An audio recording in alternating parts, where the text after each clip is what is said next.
కోడిగుడ్డు మంత్రి అవినీతి అక్రమాల చట్టాన్ని రాశారు. పాపం ఈ మంత్రి వాళ్ళ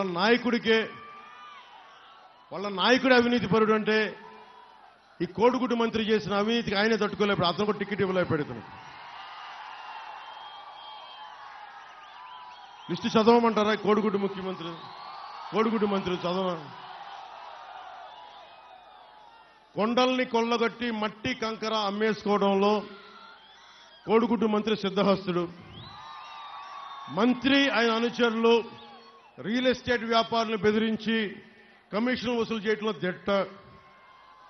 రకరకాల బినామీల్ని పెట్టి కసింకోట మండలం, మనకి విశ్వనాథపేట మండలం కసింకోట గ్రామంలో దాదాపు ఎన్ని వందల ఎకరాలు చేశారో.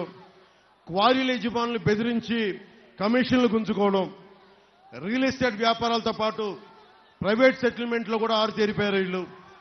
పాసు పుస్తకాలు ఇవ్వాలన్నా, మ్యూటేషన్లు జరగాలన్నా మంత్రి బినామీల అనుమతి తప్పనిసరి. రేపొద్దున మా ప్రభుత్వం రాగానే ఈ బినామాల సంగతి పడతాం మీకు.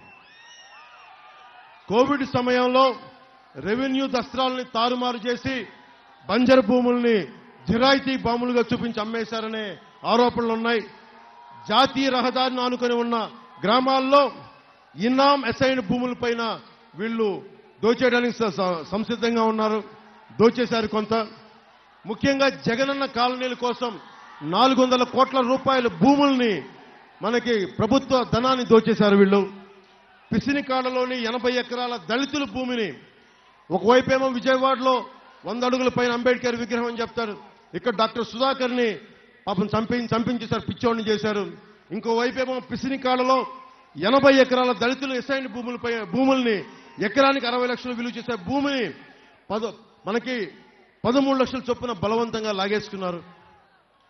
మంత్రి బినామీల్లో ఒకరు, కోడిగుడ్డు మంత్రి బినామీల్లో ఒకరు కసింకోట మండలంలో జగనన్న కాలనీలకి ప్రభుత్వంలో ఎక్కువ ధరలకు భూములు కొనుగోలు చేయించి కొంత రైతులకు ముట్ట చెప్పి మిగతాది వాళ్ళ సొంత జేబులు వేసుకున్నారు.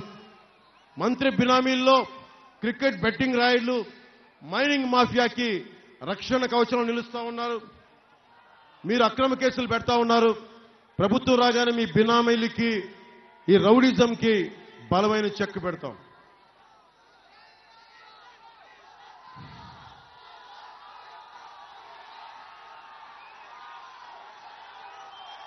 ఇంకా చాలా ఉన్నాయి.